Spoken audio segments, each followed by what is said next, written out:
তার আমার শ্যালক করোনার মধ্যে হাই স্কুলের টিচার ছিলেন, মারা গেছেন। আমি নিজে তদবির করেও তার 3 বছরেও তার অবসর ভাতা পাওয়া যায়নি।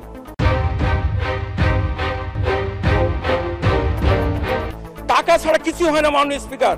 অতএব এই সর্বগ্রাসী যে দুর্নীতি, আমরা যদিও বলি যে জিরো টলারেন্স, আসলে একটা গোটা জাতি গ্রাস হয়ে যাচ্ছে এই দুর্নীতির কাছ থেকে।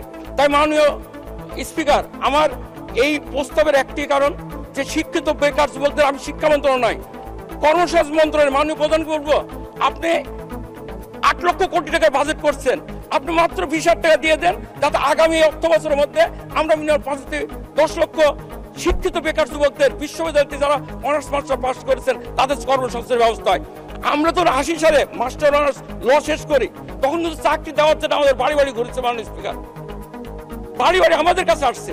আর আজকে ঢাকা বিশ্ববিদ্যালয়ের একটা ছেলে আমাদের আব্দুলপুরে গেছেন কি মেনের চাকরি নিয়ে। মাননীয় স্পিকার, কয়েকদিন আগে জাতীয় পত্রিকায় দেখলাম 2100 ছেলেদের চাকরি হয়েছে, সবই হচ্ছে অনার্স মাস্টার পাস, রেলের খালাসি পদে তারা পরীক্ষা দিয়ে পাস করেছে। এটা খুবই কষ্টের ব্যাপার। এখন যার যার মন্ত্রণালয় আছে, তারা যদি এগুলো না দেখে, আমি 1 টাকা না, আমি 10,000 কোটি টাকা দেবো শিক্ষা মন্ত্রণালয় দেওয়ার পক্ষে, কিন্তু আজকে আগামী অর্থ বছরে কমপক্ষে 5 লক্ষ অনার্স মাস্টার ছেলেদের কর্মসংস্থানের ব্যবস্থা করতে হবে, যাতে কোনো শিক্ষিত বেকার না থাকে। এটা আমাদের মাথাভারি হয়ে যাচ্ছে। যে অবস্থান থেকে আমাদের এটা প্রতিবাদী বলতে পারেন যে আমরা 1 টাকা দেওয়ার কথা বলছি, কিন্তু শিক্ষার মান উন্নয়ন ছাড়া তো, শিক্ষায় জাতির মেরুদণ্ড, শিক্ষার মান উন্নয়ন ছাড়া তো আমাদের জাতি আগাতে পারবে না। আমরা আজকে শিক্ষা ক্ষেত্রে অনেক এগিয়ে যাচ্ছে ঠিক, কিন্তু আজকে আমি মাননীয় সংসদ পঙ্কজ দেবনাথের সঙ্গে একমত হয়ে বলবো যে একমাত্র উপায় হচ্ছে আমাদের শিক্ষার যে ব্যাপক দুর্নীতি, এই দুর্নীতিকে যদি সর্বক্ষেত্রে দুর্নীতি, এখানে শিক্ষার মধ্যে মাননীয় স্পিকার ব্যাপক দুর্নীতি, যা ভাষায় প্রকাশ পাওয়া যায়, কাগজে কলমে পত্র পত্রিকায় সব জায়গায় দুর্নীতি। পথে ঘাটে যাবেন, শিক্ষা অফিস থেকে শুরু করে একবারে ঢাকায় আসবেন, শুধু তাই নয়, আজকে যে শিক্ষকরা আমাদেরকে শিক্ষা দেন, সেই শিক্ষকরা আজকে বয়স্ক হয়ে যাচ্ছেন, তারা অবসর নিয়েছেন।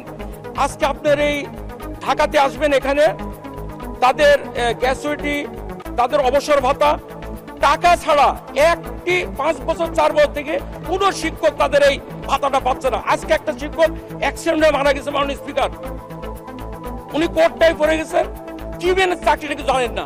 আমাদের ওখানে পোর্টারকে জিজ্ঞাসা হচ্ছে আমার চাকরির কি, তো আসেন স্যার আপনাকে দেখাই।